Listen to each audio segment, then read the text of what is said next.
নিতাই, তুমি একটু ডান দিকের জমিগুলোর দিকে তাকিয়ে দেখো। আমাদের মাথার ঘাম পায়ে ফেলে বোনা সব কচি ধান আজকে কেমন জলের নিচে তলিয়ে গেছে। গোপালদা, সকাল থেকে পুরো মাঠ ঘুরে আমিও তো এই একই সর্বনাশের চিত্র দেখছি। পুরো গ্রামের সব কৃষকের কপালই আজকে চিন্তার ভাঁজ পড়েছে। এই ধানের উপর ভিত্তি করেই তো আমাদের পুরো বছরের সংসারের ডাল ভাতের সংস্থান তৈরি হওয়ার কথা ছিল নিতাই। এখন কি যে হবে বুঝতে পারছি না। তুমি এত বেশি ভেঙে পড়ো না গোপালদা।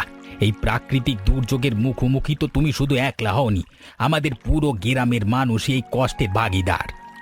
হ্যাঁ ভাই, তবে ঘরে তো আমাদের চালের মজুদও খুব বেশি বেশি দিনের নেই। এই অবস্থায় হাত গুটিয়ে বসে থাকলে তো আর পেট চলবে না। চলো আমরা দুজনে মিলে ওদিকের বড় খালের মুখের দিকে একটু এগিয়ে দেখি, ওখান থেকে কোনোভাবে জমিতে জমে থাকা জল নামানোর রাস্তা করা যায় কিনা। ঠিক বলেছ, কাদা একটু বেশি হলেও কষ্ট করে আমাদের ওই বাঁধের কোণটা পরীক্ষা করে দেখতেই হবে। কোথাও না কোথাও তো একটা উপায় মিলবে। তুমি সাবধানে আল ধরে পা পেলে চলো গোপালদা। চারপাশটা বড্ড পিচ্ছিল হয়ে গেছে, যে কোনো সময় পা হড়কে জলের মধ্যে পড়ে যাওয়ার ভয় আছে। আমার এই পায়ের নিচে মাটির জোর এখনো আছে নিতাই। আমরা দুজনে একসাথে থাকলে যে কোনো কঠিন পরিস্থিতিও ঠিকঠাক সামলে নিতে পারবো। ওগো, আমি দুপুরের ঘর, কাঠের বাক্স আর চালের তলাটা খুব ভালো করে হাত দিয়ে খুঁজে পেতে দেখে এলাম। আমাদের কিন্তু আর বেশি চাল নেই। সাবিত্রী, মাঠের যে অবস্থা দেখলাম গো, তাতে এই মরশুমে নতুন ধান ঘরে তোলা বড্ড কঠিন হবে। আমাদের এখন থেকেই খুব মেপে খরচ করতে হবে। কাপড়ের হাটে যাওয়ার জন্য তুমি যে সামান্য কিছু টাকা আলাদা করে জমিয়ে রেখেছিলে, আপাতত সেই বাড়তি খরচটা পুরোপুরি বন্ধ রাখলে কেমন হয়? তুমি একদম বুদ্ধিমতীর মতো কথা বলেছ সাবিত্রী। এই কষ্টের দিনে নতুন জামা কাপড় না হলেও চলবে, কিন্তু ঘরের সবার দুবেলার অন্নের জোগাড় তো রাখতেই হবে। ঘরের এই টানাপোড়েন দেখে তুমি নিজের মনের ভেতরের ধৈর্যটা কোনোভাবেই হারিও না। শুনছো, সুদিন যেমন গেছে, এই দুর্দিনও আমরা ঠিক পার করব।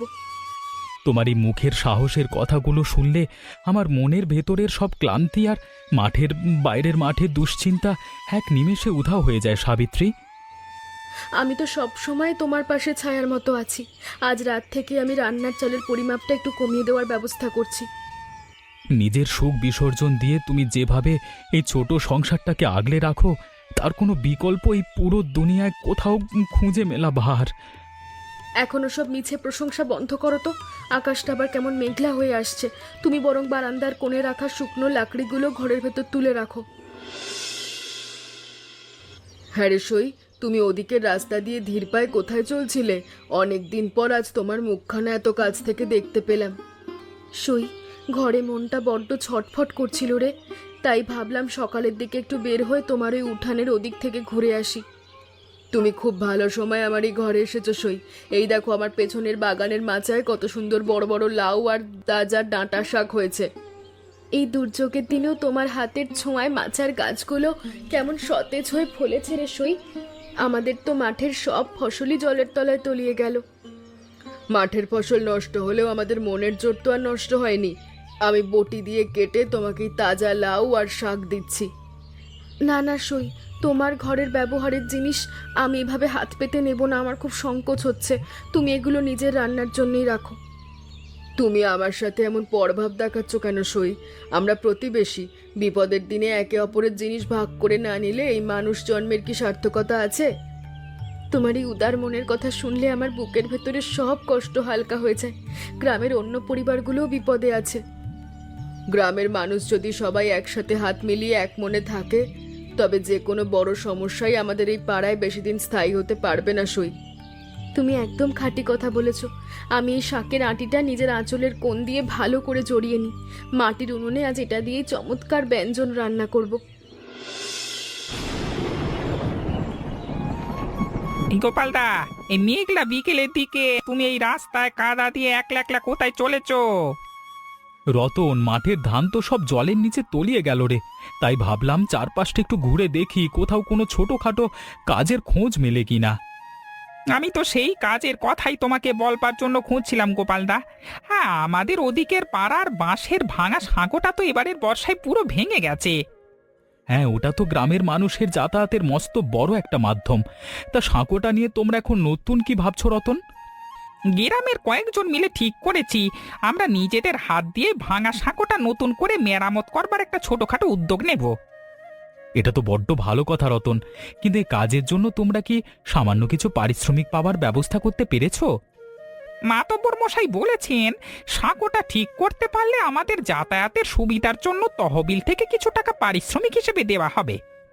যদিও এতে খুব বড় কোনো আয় আমাদের হবে না রতন, তবু এই চমৎকার সংকটের দিনে কোনো ছোট সুযোগকেও আমাদের অবহেলা করা একদম উচিত হবে না। তুমি যদি আমাদের সাথে এই কাজে যোগ দাও গোপালদা, তবে তোমার মতো অভিজ্ঞ মানুষের হাত পেয়ে সাঁকোটা বড্ড মজবুতভাবে তৈরি হতে পারবে। তুমি কোনো চিন্তা করো না রতন, আমি কালকে সকালের দিকেই নিজের হাতের দা আর কাটারি নিয়ে ওদিকের ভাঙা সাঁকোর পারে সময় মতো পৌঁছে যাব। বাবা গোপাল, মাঠের ফসলের এই চরম ক্ষতির কথা শুনে তুমি নিজের মনের ভেতর বড্ড বেশি দুশ্চিন্তা নিয়ে ঘুরে বেড়াচ্ছ বলে মনে হচ্ছে। কাকা, এই ভরা মরশুমে চোখের সামনে সব ধান জলের নিচে পচে যাচ্ছে, দেখলে কোনো কৃষকের মন ঠিক থাকতে পারে বলুন তো? প্রকৃতির এই নিয়ম তো আজ নতুন নয় বাবা গোপাল। আমার এই 65 বছরের জীবনে আমি এমন বন্যা আর বর্ষা বহুবার দেখেছি। আপনি যখন আপনার জীবনের সেই পুরনো দিনের কষ্টের মুখোমুখি হতেন কাকা, তখন আপনারা কিভাবে ঘর সংসার সামাল দিতেন? তখন আমরা প্রকৃতির সাথে অহেতুক লড়াই করতে যেতাম না বাবা, বরং নিজেদের মনের জোর শক্ত রেখে ধৈর্য ধরে উপযুক্ত সময়ের অপেক্ষা করতাম। কিন্তু কাকা, ঘরে যখন চালের মজুদ ফুরিয়ে আসে, তখন কি শুধু মনের জোর দিয়ে এই খিদের জ্বালা মেটানো সম্ভব হয়? কষ্টের সময়ে মানসিক শক্তিটাই হলো মানুষের আসল মূল ধন বাবা। মন যদি একবার ভেঙে যায়, তবে শরীরও কাজের ক্ষমতা পুরোপুরি হারিয়ে ফেলে। আপনার এই অভিজ্ঞতার কথাগুলো শুনলে আমার বুকের ভেতরে জমে থাকা সব ভয় আর হতাশা কেমন যেন এক নিমেষে হালকা হয়ে যায় কাকা। কোনো না কোনো পথ ঠিকই বের করে দেবেন বাবা গোপাল। তুমি শুধু নিজের ভেতরের এই সততা আর কর্মক্ষমতা সব সময় অটুট রেখো। গোপালদা, সাঁকোর এই মাঝখানের খুঁটিটা তো জলের তোরে একদম গোড়া থেকে আলগা হয়ে একপাশে হেলে পড়েছে রে ভাই। শ্যামল, তুমি আর রতন মিলে ওদিকের জঙ্গল থেকে দুটো মস্ত বড় বাঁশ কেটে নিয়ে এসো, ওটা দিয়ে আমাদের এই গোড়াটা ভালো করে বাঁধতে হবে। গোপালদা, আমি দাঁড়িয়ে এক্ষুনি যাচ্ছি, কিন্তু এই জলের যে তীব্র স্রোত, তাতে খুঁটিটা মাটির গভীরে পোঁতা বড্ড কঠিন কাজ হবে। তোমরা দুজনে যদি ওপর থেকে বাঁশটা শক্ত করে ধরে রাখো রতন, তবে আমি নিজেই খালের ঠান্ডা জলে নেমে খুঁটিটা মাটিতে গেঁথে দেব। না না গোপালদা, এই তীব্র স্রোতের জলের মধ্যে তোমার একলা নামার কোনো প্রয়োজন নেই। আমরা সবাই মিলে একসাথে হাত লাগাবো। হ্যাঁ গোপালদা, শ্যামলদা একদম ঠিক কথা বলেছে। গ্রামের এই কাজের দায়িত্ব তো শুধু তোমার একার নয়, আমাদের সবার সমান ভাগ আছে। তোমাদের এই একতা আর মুখের সুন্দর কথাগুলো শুনলে আমার শরীরের ভেতরের কাজের শক্তি যেন এক ধাক্কায় দ্বিগুণ হয়ে যায় ভাই। কাজের মাঝখানে একটু হাসি আনন্দ না থাকলে কি আর এত বড় সাঁকো মেরামত করা যায় গোপালদা? চলো এবার দড়িটা শক্ত করে টানি। বৌদি, ঘরের ভেতরে কি গোপালটা আছে? আমি ওদিকের মাঠ থেকে আসবার সময় তোমাদের এই উঠানের দিকে একবার খোঁজ নিতে এলাম। ঠাকুরপো, ও তো সকালের দিকে সেই রতনের সাথে ভাঙা সাঁকো মেরামত করার কাজে ওদিকে নদীর পাড়ের দিকে গেছে গো। তাহলে খুব ভালো হয়েছে বৌদি, আমি আমার নিজের বাগান থেকে কিছু তাজা মিষ্টি কুমড়ো আর আটি বড় ডাঁটা শাক নিয়ে এলাম। না না ঠাকুরপো, এই কষ্টের দিনে তোমাদের নিজেদের ঘরের খাবারের জিনিস আমি এভাবে হাত পেতে নেব না। তুমি আমার সাথে এমন বড় ভাব দেখাচ্ছ কেন বৌদি? এইটা কোনো দয়া বা সাহায্য নয়, প্রতিবেশী দুঃখের দিনে পাশে দাঁড়ানো আমাদের দায়িত্ব। তোমার এই উদার মনের কথা শুনলে আমার মনটা খুব হালকা হয় গো। আমাদের ঘরেও চাল শেষ। গ্রামের এই চরম সংকটের দিনে আমরা যদি একে অপরের দিকে না তাকাই, তবে মানুষ জন্মের কি সার্থকতা আছে বলো তো? তুমি একদম খাঁটি কথা বলেছো ঠাকুরপো। আমি এই শাকের আটিটা আঁচলের কোণ দিয়ে ভালো করে জড়িয়ে নিই, আজ এটাই রাঁধবো। সংসারের অভাব অনটন আসতেই পারে বৌদি, কিন্তু আমাদের মনের ভেতরের এই পারস্পরিক নির্ভরশীলতার সুন্দর দিকটি সবসময় অটুট রাখা যায়। হ্যাঁ ঠাকুরপো, তুমি এখন বারান্দার ছায়া একটু বসো, আমি ওদিক থেকে তোমার জন্য এক ঘটি ঠান্ডা জল নিয়ে আসি।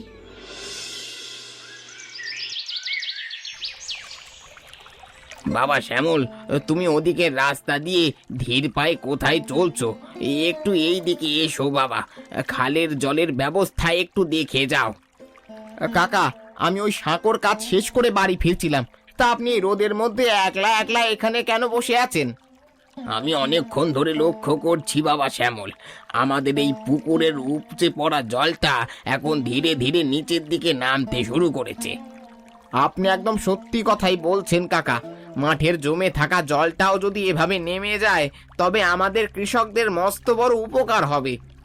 প্রকৃতি সব সময় মানুষের পরীক্ষা নেয় বাবা, কষ্ট দেওয়ার পর সেই প্রকৃতি আবার নতুনভাবে বেঁচে থাকার পথও খুব সুন্দর করে দেখায়। হ্যাঁ কাকা, জলটা পুরো নেমে গেলে আমরা আবার নতুন করে মাঠে বীজ বোনার কাজটাও বড্ড উৎসাহের সাথে শুরু করতে পারবো। ভবিষ্যৎ নিয়ে সব সময় এমন আশাবাদী কথা বলতে হয় বাবা শ্যামল, মানুষের মনের জোর থাকলে সব ক্ষতি একদিন পুষিয়ে নেওয়া যায়। আপনার মুখে এই অভিজ্ঞতার কথাগুলো শুনলে আমাদের মতো যুবকদের পথ চলার মনের ভেতরে সব ভয় এক নিমেষেই দূর হয়ে যায় কাকা। আমাদের এই গ্রামের মাটি বড্ড খাঁটি রে বাবা, একটু খাঁটি রোদ আর ভালো বাতাস পেলেই এই মাটি আবার সোনা ফলিয়ে দেবে। ঠিক বলেছেন কাকা, রাত তো অনেক হতে চললো, চারপাশটা কেমন অন্ধকার হয়ে আসছে। চলুন এবার ধীরে পায়ে বাড়ির দিকে রওনা দিই। নিতাই, তুমি একটু ডান দিকের খালের মুখের দিকে তাকিয়ে দেখো, এই জল কমে আসতেই স্রোতের সাথে সাথে কেমন ঝাঁকে ঝাঁকে মাছ আসছে। গোপালদা, ওগুলো তো সব নদীর খাঁটিয়া তাজা বেলে মাছ ভাই, পানির স্রোতে ভেসে ভেসে কেমন ঝটপট করছে। আমি তো প্রথমে চোখ দুটোকে বিশ্বাস করতে পারছিলাম না নিতাই, এই খালের চরে এত মাছ একসাথে কোনো দিনও ভেসে আসেনি।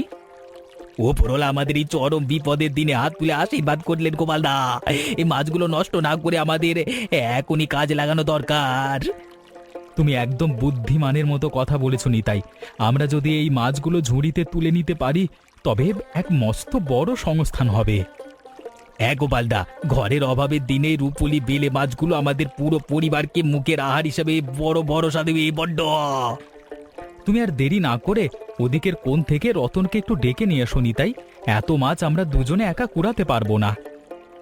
আমি এখনই দৌড়ে গিয়ে রতনকে ডেকে আনছি গোপালদা, তুমি ততক্ষণ এই ঝুড়িটা দিয়ে খালের মুখের মাছগুলো একটু আটকে রাখো। সাবধানে যাও নিতাই, খালের পাড়টা বড্ড পিচ্ছিল হয়ে আছে, মাছের লোভে আবার তাড়াহুড়ো করে কাদের মধ্যে আছাড় খেও না। রতন, তুমি ওই ডান দিকের ছোট গর্তটার দিকে নজর দাও, ওখানে জল কম থাকায় অনেকগুলো বেলে মাছ একসাথে ছটফট করছে। গোপালদা, আমি নিজের দু হাত দিয়ে গর্তের সব মাছ একেবারে ছেঁচে এই বড় ঝুড়ির ভেতরে তুলে নিচ্ছি, একটাও ছাড়বো না। আমাদের তিনজনের ঝুড়ি তো প্রায় কানায় কানায় মাছ দিয়ে ভরে উঠলো গোপালদা, এত বেলে মাছ আমরা একসাথে কিভাবে এই মাছগুলো জল দিয়ে ভালো করে ধুয়ে নুন মাখিয়ে রাখলে অনেক দিন পর্যন্ত চমৎকার তাজা থাকবে। গোপালদা, ঘরের খিদের জ্বালা মেটানোর পর এই বাড়তি মাছগুলো যদি আমরা বাজারে নিয়ে যাই তবে কি কিছু টাকা রোজগার হবে না? তুমি তো খাঁটি কথা বলেছ রতন, এই মাছ বাজারে বিক্রি করতে পারলে আমাদের এই চরম সংকটের দিনে সংসারে মস্ত বড় এক জোর আসবে। ধানের জমিতে সব ক্ষতি এই রূপলি বেলে মাছগুলো দিয়ে ওপরওয়ালা আমাদের আজকে খুব সুন্দরভাবে পুষিয়ে দিতে চাইলেন ভাই। আমার তো আনন্দের ছোটে এই কাদার খাটুনির কথা একদম মনেই পড়ছে না নিতাইদা। চলো ওই ওপরের শুকনো জায়গায় ঝুড়িগুলো রাখি। হ্যাঁ, ঝুড়িগুলো অনেক ভারী হয়ে গেছে, তোমরা দুজনে দুই দিক থেকে শক্ত করে ধরো, কাদার উপর আবার হাত ফসকে যেন না যায়। সাবিত্রী, কড়াইয়ের সর্ষের তেলটা ভালো করে গরম হলে তুমি মাছগুলো একদম মুচমুচে করে ভাজার ব্যবস্থা করো দেখি। ওই দেখো ওগো, কড়াইয়ের গরমে তেলের ভেতর মাছগুলো ছাড়তে কেমন চমৎকার একটা সুগন্ধ পুরো উঠোনের চারদিকে ছড়িয়ে পড়েছে। দীর্ঘদিন পর আজকে আমাদের এই ছোট রান্নাঘরে মাছ ভাজার সুবাস পাওয়া গেল সাবিত্রী, মনের সব কষ্ট এক নিমেষে দূর হয়ে গেল। ঘরের এই অভাবের দিনে খালের স্রোতে ভেসে আসা এই বেলে মাছগুলো আমাদের জন্য এত বড় এক আশীর্বাদ। তুমি ঠিকই বলেছ সাবিত্রী, আমরা এই মাছের একটা বড় অংশ নিজেদের খাওয়ার জন্য রেখে বাকিটা রতনের সাথে বাজারে পাঠাবো। হ্যাঁ, বাজারে বিক্রি হলে কিছু চাল ডাল কেনার মতো নগদ টাকা আমাদের হাতে আসবে, তাতে সংসারের অনেকখানি স্বস্তি মিলবে। তুমি এক কাজ করো সাবিত্রী, প্রথম ঝাঁকের ভাজা মাছগুলো কড়াই থেকে নামিয়েই একটা মাটির পাত্রে সুন্দর করে আলাদা করে রাখো। আমি সেই ব্যবস্থাই করছি গো। এই গরম ভাজা মাছের বাটিটা তুমি নিয়ে ওদিকের বারান্দায় শান্ত হয়ে বসো, আমি আসছি। তুমিও সকাল থেকে অনেক খাটুনি করেছো সাবিত্রী। মাছ ভাজা শেষ করে নিজের হাত মুখ ধুয়ে চটপট ভাতের থালাটা সাজিয়ে নাও। সই, তুমি ওদিকের দাওয়ায় বসে বসে একলা একলা কি করছো? একটু এইদিকে এসো, তোমার জন্য একটা বিশেষ জিনিস এনেছি। আরে সাবিত্রী সই, তুমি নিজের আঁচলের নিচে ওই মাটির পাত্রে কি এমন জিনিস এনেছো গো, বড্ড লুকিয়ে? এই দেখো সই, পাত্রের ঢাকনাটা সরাতেই কেমন তাজা আর গরম গরম বেলে মাছের সুগন্ধটা চারপাশটা ভরিয়ে দিল। বা সই, এত সুন্দর বড় বড় বেলে মাছ এই দুর্যোগের দিনে কোথায় পেলে? এটার সুবাস তো চমৎকার লাগছে। ও আর নিতাই ঠাকুরপো মিলে সকালের দিকে ওদিকের জল কমে আসার খালের চর থেকে মাছগুলো প্রচুর পরিমাণে কুড়িয়ে এনেছে। তোমাদের এই সৎ পরিবারের দিকে মুখ তুলে চেয়েছেন সই। বিপদের দিন এই মাছ তোমাদের সংসারে মস্ত বড় ভরসা দেবে। তুমি সকালের দিকে আমাকে তোমার মাছ আর তাজা লাউ আর শাক দিয়েছিলে, তাই এই মাছের প্রথম ভাগ তোমার জন্য। তুমি আমার সাথে এমন পরভাব দেখাচ্ছ কেন? প্রতিবেশীর বিপদে পাশে দাঁড়ানো তো আমাদের কর্তব্য, এটার জন্য প্রতিদান কেন? এটা প্রতিদান নয় সই, এটা হলো আমাদের ভালোবাসার অংশ। আমি ভাবছি গ্রামের অন্য অভাবী পরিবারগুলোর মধ্যেও কিছু মাছ দেব। তোমার এই সুন্দর চিন্তার কোনো তুলনা হয় না সই। সবাই মিলে ভাগ করে খেলে এই কষ্টের দিনগুলো বড্ড সহজে পার হয়ে যাবে। বাবা গোপাল, তোমরা দুজনে এই রোদের মধ্যে পিঠে করে এত বড় বড় বাঁশের চাটাই নিয়ে ওদিকে রাস্তা দিয়ে কোথায় চলেছ? কাকা, খালের চর থেকে আমরা যে প্রচুর পরিমাণে বেলে মাছ পেয়েছি, সেগুলো তো বেশি দিন কাঁচা রাখলে নষ্ট হয়ে যাওয়ার মস্ত ভয় আছে। হ্যাঁ জ্যাঠা, আমরা গোপালদার সাথে পরামর্শ করে ঠিক করেছি এই মাছগুলো ভালো করে নুন মাখিয়ে রোদে শুকিয়ে শুটকি তৈরি করব। তোমরা বড্ড চমৎকার বুদ্ধি বের করেছো বাবা। আমার এই 65 বছরের অভিজ্ঞতায় দেখেছি মাছ শুকিয়ে রাখলে তা অনেক মাস ভালো থাকে।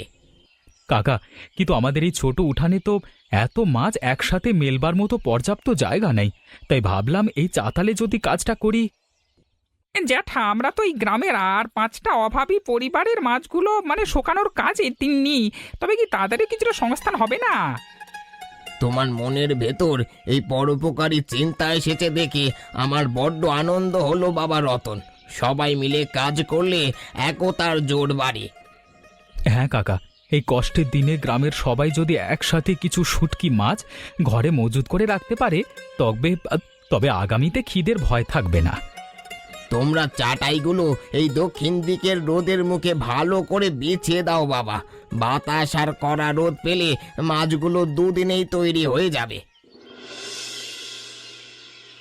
শ্যামল, তুমি ওদিকের কোণের বড় ঘাসগুলো কাটারি দিয়ে একটু ভালো করে ছেঁটে দাও, যাতে আমাদের ওই চাটাইগুলো সোজা করে পাতা যায়। গোপালদা, আমি এইদিকে সব জঙ্গল পরিষ্কার করে দিয়েছি, তাই তীব্র রোদের মধ্যে মাছ শুকানোর ওই উদ্যোগটা কিন্তু বড্ড ভালো হয়েছে। হ্যাঁ রে শ্যামল, আমাদের ধানের জমির যে মস্ত বড় ক্ষতি হয়ে গেল, এই বেলে মাছের ব্যবসাটা সফল হলে আমরা আবার নতুন করে দাঁড়াতে পারবো। তুমি একদম খাঁটি কথা বলেছো গোপালদা। এই উদ্যোগ যদি সফল হয় তবে আমাদের দেখা দেখি গ্রামের আরো অনেক দরিদ্র মানুষ উপকৃত হবে। আমি আসলে ভাবছিলাম শ্যামল, এই শুটকি মাছগুলো যদি ভালো করে তৈরি হয়, তবে শহরের বড় হাটে পাঠিয়ে আমরা ভালো দাম পেতে পারি। শহরের হাটে এই নদীর তাজা বেলে মাছের শুটকির বড্ড মস্ত চাহিদা থাকে গোপালদা। আমাদের এই কষ্ট কোনোদিন বৃথা যাবে না। কষ্টের পরেই তো সুখ আসে শ্যামল। ওপরওয়ালা আমাদের ধানের ফসল কেড়ে নিলেও এই খালের মাছ দিয়ে আবার নতুন পথ দেখাবেন। তোমার মতো পরিশ্রমী আর সৎ মানুষ এই গ্রামের প্রধান ভরসা গোপালদা। তোমার দেখানো পথ ধরে চললে আমাদের কোনো ভয় নেই। ওসব মিছে প্রশংসা রাখো তো শ্যামল, তুমি বরং ওদিকের কোণ থেকে বাঁশের খুঁটোগুলো এনে এই চাদরটা দিয়ে একটা চমৎকার ছাওয়া করো। রতন, তুমি ওদিকের খাল খোলা মাঠটার দিকে একবার তাকিয়ে দেখো। গ্রামের কত মানুষ আজকে স্বতঃস্ফূর্তভাবে মাছকে শোকানোর কাজে যোগ দিয়েছে। হ্যাঁ নিতাইদা, যার ঘরে যা সামর্থ্য আছে কেউ কুলা, কেউ ডালি, আবার কেউ বা নিজের ঘরের বাড়তি নুন নিয়ে হাসি মুখে এগিয়ে এসেছে। ঠাকুরপো, সকালের দিকে সাবিত্রী সই যখন আমাকে এই মাছের ভাগ দিতে এলো, তখনই আমি বুঝেছিলাম আমাদের পাড়ায় নতুন উদ্যম ফিরবে। বৌদি ঠিকই বলেছেন, এই চরম সংকটের দিনে ঘরের কোণে বসে শুধু চোখের জল না পেলে সবাই মিলে একসাথে লড়াকু হওয়াটাই আসল কথা। গোপালদার এই একটা চমৎকার বুদ্ধির কারণে আজকে আমাদের পুরো গ্রামের অলস আর বিষণ্ণ পরিবেশটা কেমন একটা মানে এক নিমেষে আনন্দমুখর হয়ে উঠলো।